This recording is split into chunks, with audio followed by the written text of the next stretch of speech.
सभी संविधान की पाठशाला के दर्शकों को सादर जय हिंद।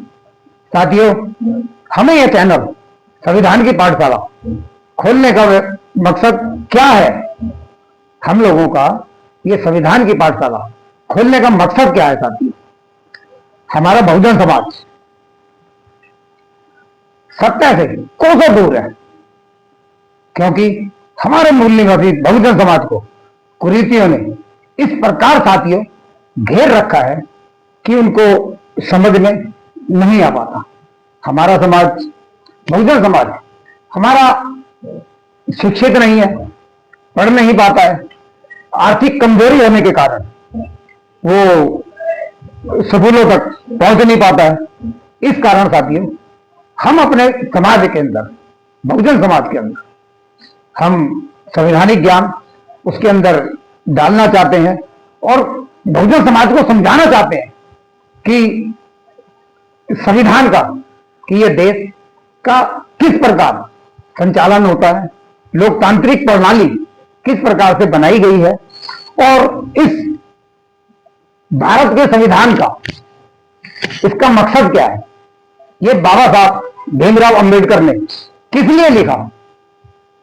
आज इसी संविधान के प्रति हम अपने समाज को जागरूक करना चाहते हैं। और साथियों,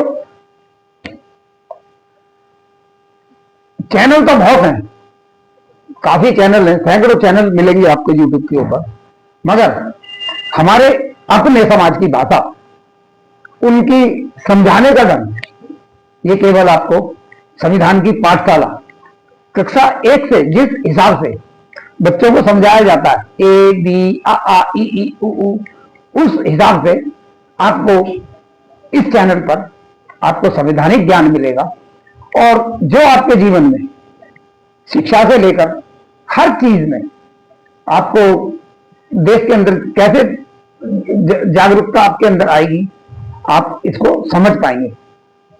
साथियों, हम अपने मूल निवासी समाज के लिए, जो SC, ST, OBC है, उन्हीं की भाषा में इस संविधान को हम पूरा आपको समझाएंगे। साथियों, 1947 देश आजाद होने से पहले हमारा भारत तरह तरह की कुरीतियों में उलझा पड़ा था। जैसे कुरीतियां, जाति प्रथा, सती प्रथा, बहुजनों को किसी प्रकार का अधिकार ना होना। देश हमारा उस समय साथियों इससे चलता था, मनुस्मृति से। 850 साल हमारे देश में मुगल राज कर गए। उसके बाद 850 साल के बाद हम लोगों को अशिक्षित रखा गया एक षड्यंत्र के थ्रू, और उसके बाद 150 साल से भी ऊपर हमारा अंग्रेज आए। अंग्रेजों ने जब आकर देखा कि इसके अंदर इतनी कुरीतियां भरी पड़ी हैं, कोई हर वर्ग एक दूसरे से अपने को, कोई किसी को नीचा समझता है, कोई किसी को नीचा समझता है, कोई इसको ऊंचा समझता है। उनके अंदर दूसरी कोई भी विवेक, बुद्धि और जागृति, कोई उससे कोई मतलब नहीं रह जाता। यानी आप अपना एक बात बताइए साथियों, अगर हम किसी बच्चे को उसके पैदा होते ही उसको जंगल में छोड़ देते हैं तो वो किस हिसाब से बनेगा? मेरे को इसका सभी संविधान की पाठशाला के दर्शकों से मेरा निवेदन है कि मेरे को इसका आंसर जरूर दीजिए। किस हिसाब से वो कैसी प्रतिक्रिया देगा? अगर जैसे जैसे वो बड़ा होता है वो कैसे प्रतिक्रिया देगा? जिस हिसाब से वो बच्चा जंगल में रह के प्रतिक्रिया देता है, उसी प्रकार से हमारे पूरे भारत की प्रतिक्रिया साथी। इसको समझने के लिए आपको बड़े आराम से थोड़ा मेरी बातों पे विचार करना पड़ेगा, क्योंकि पूरा जीवन साथियों हमारी पीढ़ियां की पीढ़ियां चली गई है। किसी ने हम लोगों को कुछ समझाने का कभी प्रयास नहीं किया। साथियों, आपसे और आपके अपने समाज से मेरा हाथ जोड़कर निवेदन है कि इस वीडियो को आप ज्यादा से ज्यादा लाइक करें और ज्यादा से ज्यादा लोगों तक पहुंचाएं, ताकि उन लोगों तक ये बाबा साहब भीमराव अंबेडकर के संविधान की सारी बातें उन तक पहुंच सके। भाइयों साथियों, 47 के बाद जब देश आजाद हुआ तो हमारे जब देश आजाद हुआ सारा तो कुरीतियों में बिखरा पड़ा था। सब, ना किसी को खाने का, वो जिसको सरूर बोलते साथियों हम अपने देसी भाषा में, सरूर, ना खाने का सरूर, ना पहनने का सरूर किसी का। बस ये था कि 2 दिन की रोटी वो लोग कैसे अपनी जुगाड़ करके खाली अपना पेट भरते थे। उनको, उन लोगों को जैसे ही शिक्षा का, अंग्रेजों ने शिक्षा का वो किया तो लोगों ने उनको शिक्षा लेने, आप देखिए ज्योतिबा फूले जब पढ़े, जब उनको स्कूल जाने का, उनके घर वालों ने कि ये धर्म के विरुद्ध, ये पढ़ाई जो है, हमारी शिक्षा जो है, ये स्कूल जो खुले हैं ये सब धर्म के विरुद्ध है, तो आप धर्म के विरुद्ध कैसे जा सकते हैं। उन्होंने फिर भी कुछ ना सुन के अपनी शिक्षा ग्रहण करी। शिक्षा ग्रहण करने के बाद उनको पता लगा कि शिक्षा वो शेरनी का दूध है साथियों, ये बाबा साहब ने बोला था, शिक्षा वो शेरनी का दूध है, जो पिएगा वो दहाड़ेगा। दहाड़ने का मतलब ये नहीं है कि जगह जगह दहाड़ता रहे ना, मतलब वो हर जो सामने वाला कुछ उससे बात करेगा, कोई जिस हिसाब से बात करेगा उसका जवाब उसी हिसाब से साथियों मिलेगा। और शिक्षा यही सिखाती है। तो अंग्रेजों ने साथियों हम लोगों को शिक्षा का अधिकार दिया, सती प्रथा हटाई और बहुत सी कुरीतियां थी। सारी कुरीतियां बताऊंगा तो वीडियो बहुत लंबी हो जाएगी। मैं अपने संविधान की पाठशाला में अपने समाज को केवल ये समझाना चाहता हूं कि संविधान का, भारत के संविधान जो बाबा साहब ने बनाया, इसका जीवन के अंदर मकसद क्या है। जो लोग नहीं समझ पा रहे, लोग क्या समझाएंगे, लोग अपने जीवन से साथियों इतने उलझे हुए हैं, आर्थिक कमजोर, सुबह से शाम तक भागते हैं अपने खाली कि कैसे अपने बच्चों को थोड़ी बहुत शिक्षा, वो भी उस शिक्षा तक हमारे नहीं पहुंच पाते। जब तक संविधान को समझेंगे नहीं कि ये देश बाबा साहब ने 1950 के बाद ये देश कैसा है, भारत कैसा बना हुआ है, तो कभी इसको समझ नहीं पाएंगे साथी। हमारा ये वोटिंग का अधिकार, बाबा साहब ने वोट का अधिकार हमें दिया। इस वोट के अधिकार से हम लोग बड़े बड़े, आप देखिए जितने भी आप लोग नेता बनाते हैं वो सब तो संवैधानिक जीवन जीते हैं आप लोगों का वोट लेकर, पर आपको संवैधानिक जीवन की भनक तक नहीं लगने देते। संवैधानिक जीवन क्या है इसको साथियों बड़ा समझने की जरूरत है। बाबा साहब ने 1950 में ये संविधान लागू हुआ, 26 जनवरी 1949 को ये संविधान बना के, और संविधान बनाने का मकसद क्या था, इससे 1950 से पहले 47 में हमारा देश आजाद हुआ, 47 से 50 तक जितनी कुरीतियां थी चल रही थी, ठीक है। उसके बाबा साहब भी आप देखते हैं, आप बाबा साहब की पिक्चरें देखी होंगी, बाबा साहब के नाटक देखे होंगे आपने कि कितने प्रताड़ित रहे थे। बाबा साहब ने वो सारी कुरीतियां जितनी थी उनको शून्य कर दिया, उन सबको शून्य कर दिया। उसके बाद अगर देश चलेगा, अंग्रेजों ने बोला कि ये कुरीतियां जो है, जबकि हम इस भारत को जब आजाद करेंगे, जबकि ये सारा आप एक संविधान बना के लाइए, जो संविधान सबको हक अधिकार और सबको सामाजिक और आर्थिक और राजनीतिक सुरक्षा दे पाए। तो साथियों, जब संविधान बनाने के लिए कोई भी समाज, इस समाज ने सारी कुरीतियां भारत के अंदर भर रखी थी, और 850 साल प्लस 150 साल अंग्रेजों के वो भी पकड़ लें, तो इनके दिमाग में खतरे की घंटी बजी कि अगर ये तो लोकतंत्र के आधार पर अगर भारत को आजाद किया तो हम लोगों का वर्चस्व खत्म हो जाएगा। तो ऐसा क्या करा जाए कि ये इतनी बड़ी 90% जनता ये समझ ना पाए इस संविधान को कि इसमें क्या लिखा है। संविधान तो जब पढ़ेंगे हम लोग, जब तो पढ़ पाएंगे। और जब पढ़ लिख के भी आदमी, क्या होता है कि हमारा समाज ऐसा है साथियों कि 10वीं तक 12वीं तक बड़ी मुश्किल से पढ़ के, बहुत संघर्ष कर करके वो पढ़ते हैं, फिर अपने काम धंधे में लग जाते हैं। माँ बाप भी, पेरेंट्स भी यही कहते हैं कि भाई बच्चा आपका अब तो इतना बड़ा हो गया, कब तक पढ़ेगा, अब कमाना शुरू कर दे। तो साथियों, यही आपको मैं समझाना चाहता हूँ कि शिक्षा की वैल्यू क्या है। और अगर आप 10वीं तक पढ़े हैं, 12वीं तक पढ़े हुए, तो 5वीं तक पढ़े, बाबा साहब ने किस लिए बोला था कि शिक्षित बनो, संगठित रहो और संघर्ष करो। शिक्षित रहो यानी शिक्षा पढ़ो, आपको पढ़ना लिखना आ जाए।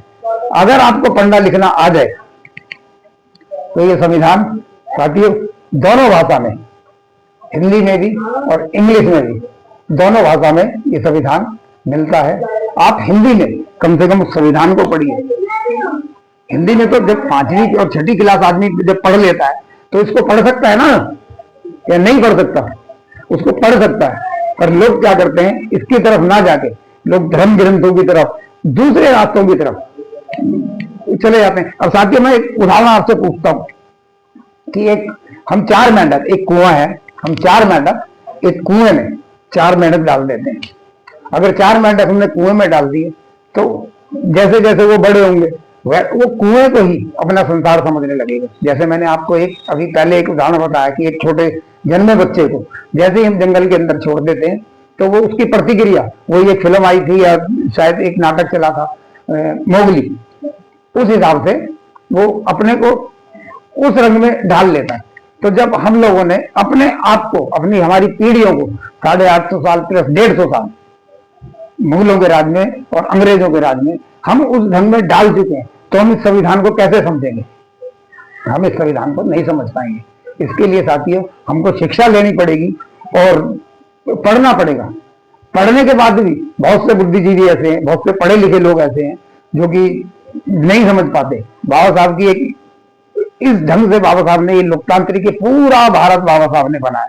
इससे पहले का 1950 से पहले का जो भी था वो सब शून्य, सब जीरो। जितनी पूजा पाठ हो रही थी, चाहे कुछ भी हो रहा था, कोई जो मर्जी वो था, वो सब बाबा साहब ने शून्य कर दिया। जितनी पदवियां थी वो बाबा साहब ने शून्य कर दी। और उसके बाद 1950 के बाद जब संविधान लागू हुआ, लागू होने के बाद पर लोगों के अंदर तो वही भरा हुआ था ना, जो उनके अंदर, जो उनकी पीढ़ी थी। आज भी लोगों के अंदर क्या है, लोग ये सोचते यार हमारी पीढ़ियां, इतनी पीढ़ियां हमारी ये करते हुए आ रही है, हम कैसे, वो कैसे गलत हो सकते हैं? वो लोग तो संविधान को नहीं समझ पाए, पर आप लोग तो साथियों समझ सकते हो। आप तो वर्तमान युग में 21वीं सदी में आप लोग जी रहे हो। अगर नहीं समझेंगे इसको तो जितने भी राजनेता बैठे हुए ऊपर वो सब मलाई खाते रहेंगे और उसका हम तक कोई वो नहीं पहुंचेगा। हम अपने समाज को कभी जागरूक करके ऊपर तक नहीं ला सकते जब तक संवैधानिक ज्ञान नहीं होगा। जितने आईपीएस है, जितने यूपीएस है, साथियों क्या है ये कि घर में वो कर इतनी बड़ी बड़ी पोस्टों पर बैठे, आपको क्या पता? आईपीएस जाने के लिए, आईपीएस पर करने के लिए यूपीएससी के लिए करनी पड़ती है, यूपीएससी के लिए करने के लिए आपको पढ़ना पड़ेगा। जब पढ़ेंगे ही नहीं आप 10वीं 12वीं के बाद तो आप वो नहीं कर सकते ना। इसलिए अपने बच्चों को, आधी रोटी खा लो साथी, मगर अपने बच्चों को पढ़ाना जरूर। आज मैं आपको इतना ही ज्ञान देना चाहता हूं। ज्ञान क्या देना चाहता हूं साथियों, मैं आपका बच्चा हूं और बस यही है कि मेरा समाज ज्यादा से ज्यादा जागरूक हो। आज मैं आपको दिखाता हूं, बाबा साहब ने 1950 के बाद बाबा साहब ने प्रस्तावना, सबसे पहली प्रस्तावना, संविधान की प्रस्तावना क्या बोलती है? भारत का संविधान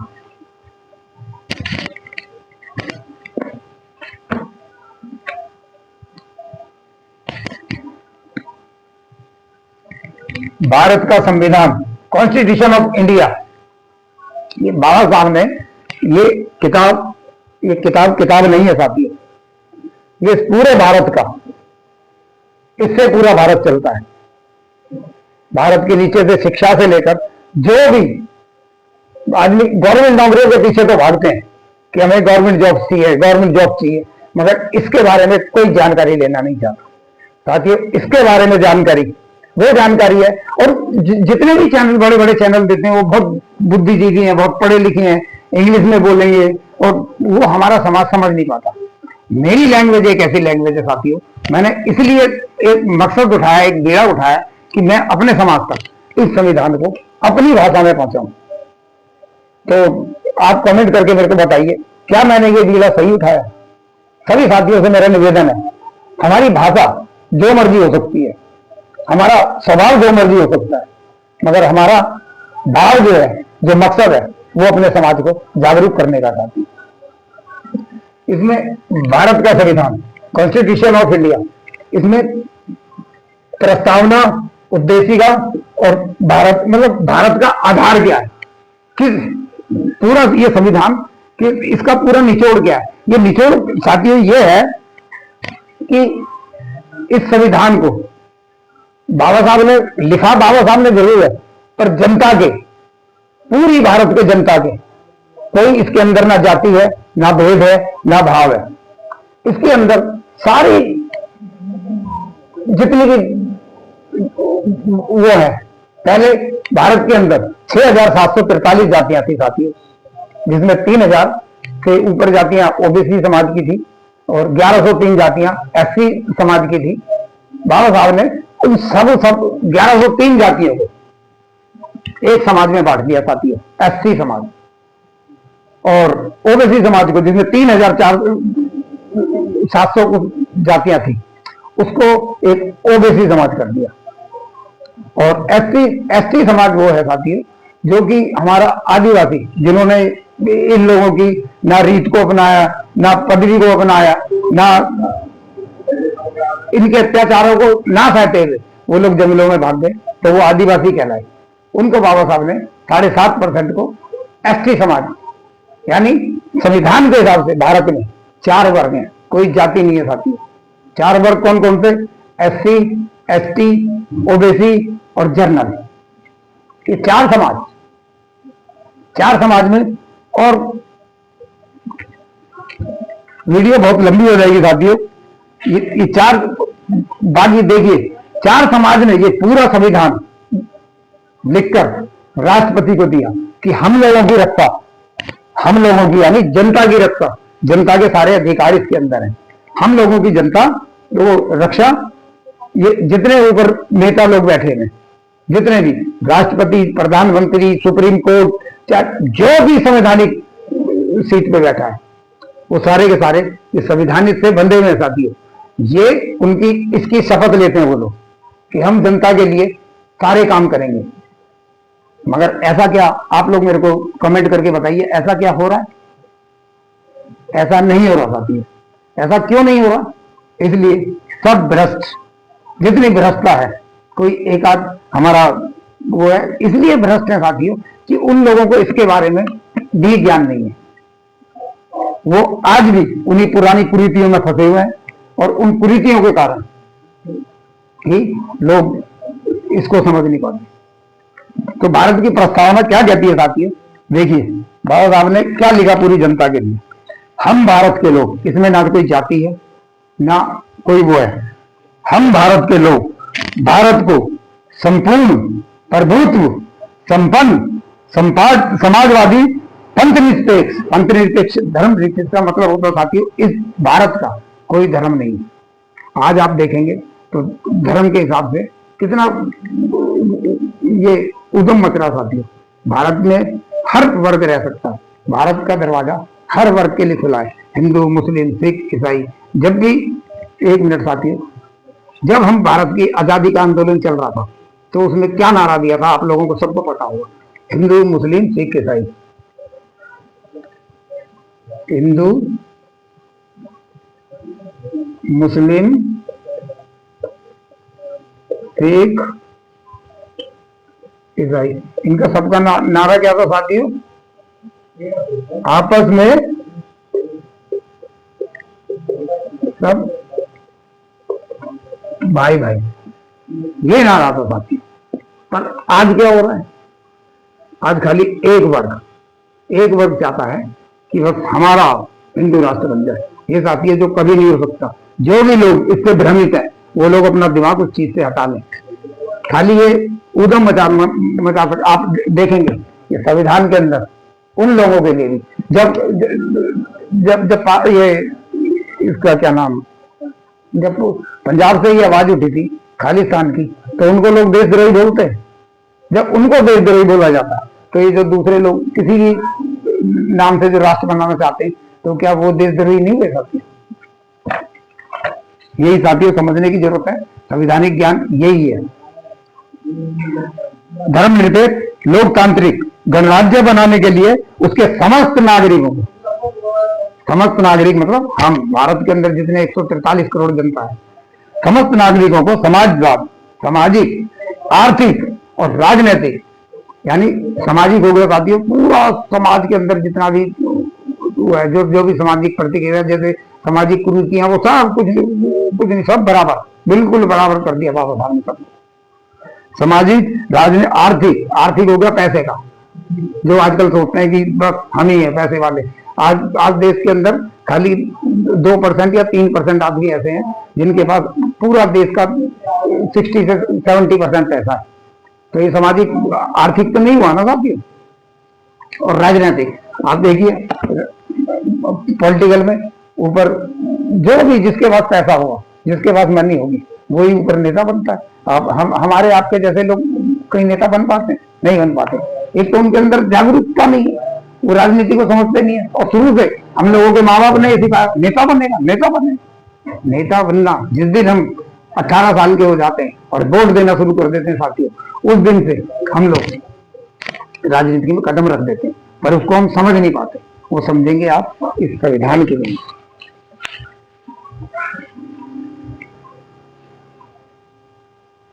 सामाजिक, आर्थिक और राजनीतिक न्याय,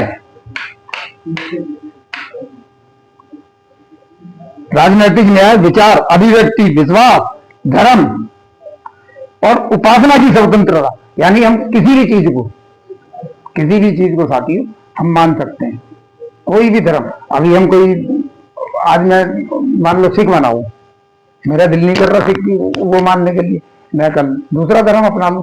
इसकी हमें संविधान पूर्ण, आर्टिकल 25 इसमें बोलता है, पूर्ण स्वतंत्रता हमें देता है कि हम। इसीलिए साथियों आज आप देखेंगे जगह जगह पूरे भारत के अंदर अम्बेडकरवादी, क्यों अम्बेडकरवादी कहते हैं? हम किसी जाति में नहीं बटे, हम किसी धर्म में नहीं बटे, हम लोग सब मिलके जो अम्बेडकरवाद की तरफ को आ जाता है वो अम्बेडकरवादी हो गया। वो ना उसमें जाटव रह गया, ना उसमें वाल्मीकि रह गया, ना उसमें धोबी रह गया, जातियों से कोई मतलब नहीं है। हम संविधान की तरफ वापस आ गए। देखिए ये संविधान हम लोगों ने पकड़ रखा है, और आप देखेंगे कि बड़े बड़े अधिकारी क्यों नीले पटके वालों के पीछे घूमते हैं, क्यों हम लोगों को वो सुरक्षा देते हैं, क्योंकि वो इससे बंधे हैं। इसी के कारण, केवल संविधान के कारण। उपासना और स्वतंत्रता, प्रतिष्ठा और अवसर की क्षमता प्राप्त करने के लिए तथा उन सब में व्यक्ति की गरिमा और राष्ट्र की एकता और अखंडता, गरिमा, एकता, राष्ट्र हो गया पूरा भारत का भी, सुनिश्चित करने वाली बंधुता बढ़ाने के लिए दृढ़ संकल्प होकर अपनी इस संविधान सभा में आज 26 जनवरी 1949 को इस संविधान को अंगीकृत, अधिनियम और आत्मसमर्पित करते हैं। ये राष्ट्रपति को दे दिया। हम पूरी भारत की जनता ने ये संविधान राष्ट्रपति को दे दिया कि इससे, राष्ट्रपति से ऊपर तो कोई नहीं, राष्ट्रपति को हमारी सबकी सुख सुविधाएं, शिक्षा, स्वास्थ्य, कुछ भी है, राष्ट्र की संपत्ति है हम लोग, पूरे भारत की संपत्ति है हम। पर नागरिकों को ज्ञान नहीं है ना, इसका ज्ञान जब होगा जब वो राष्ट्र की संपत्ति समझेगा अपने को। बाकी जितने भी भारत के अंदर, जितने भी नीचे से लेकर एक चपरासी से लेकर एक जज तक, जो भी संवैधानिक कुर्सियों के ऊपर बैठे, सब इसके अधीन है साथी। जो भी इसके अधीन होगा वो जनता का सेवक होगा। आज प्रधानमंत्री क्यों कहते हैं प्रधान सेवक? इसीलिए उसको प्रधान सेवक कहा जाता है। तो साथियों आज ये प्रस्तावना खाली यहां तक आज मैं इस वीडियो को लेके जाता हूं। अगर आप लोगों को हमारा चैनल पसंद आए तो साथियों इसको लाइक, शेयर और चैनल को सब्सक्राइब करें। चैनल है साथियों संविधान की पाठशाला। क्या? संविधान की पाठशाला। सभी को जय भीम, जय भारत, जय संविधान।